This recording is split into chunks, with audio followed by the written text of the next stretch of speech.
এটা ক্লিয়ার হয়েছে। এখন হচ্ছে মাটাম। মাটামও কিন্তু একই সিস্টেম, ডায়া গুণন সূত্র।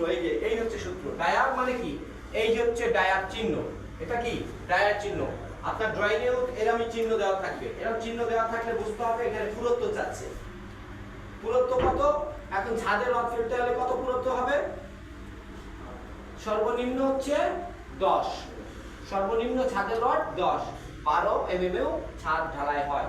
যদি হেভি স্ট্রাকচার হয় তাহলে সেই ক্ষেত্রে 1 ইঞ্চি 1.5 ইঞ্চিও হতে পারে।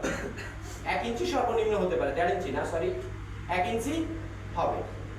কিন্তু এমনি সাধারণ বাসাবাড়ির জন্য 12 মিলি সর্বোচ্চ, আর সর্বনিম্ন 10 এমএম।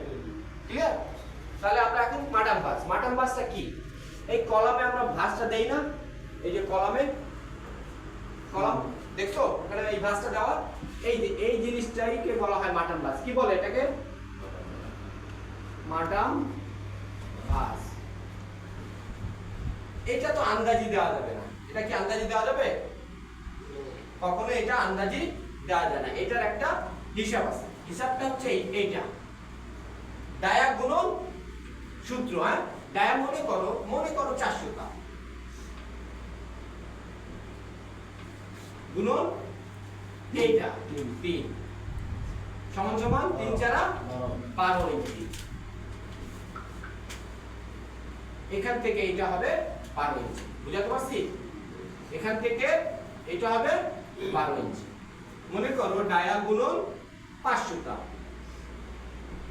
গুণন ডায়া, এই যেটা 3 সমান 3 5 15 ইঞ্চি। তাহলে এটা হবে 15 ইঞ্চি।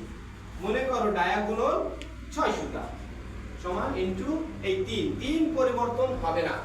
ঠিক আছে? এটা কখনোই পরিবর্তন হবে না। এটা দিয়ে গুণন করতে হবে ডায়াকে। তাহলে 6 3 কত হয়? 18। এই 18 ইঞ্চি তোমার এই জিনিসটা হবে। বুঝাতে পারছি? ক্লিয়ার? মাথায় ঢুকছে? এই যে খাতা যেটা তোমার থাকতো এখন লিখতা, তাহলে কি হতো? এখানে মাথায় যদি না ঢুকে সেক্ষেত্রে আপনি ঘরে গিয়েও মুখস্থ করতে পারবেন। খাতা ইম্পর্টেন্ট আছে কিনা? অবশ্যই ইম্পর্টেন্ট। তাহলে ক্লিয়ার? মুছে ফেলবো?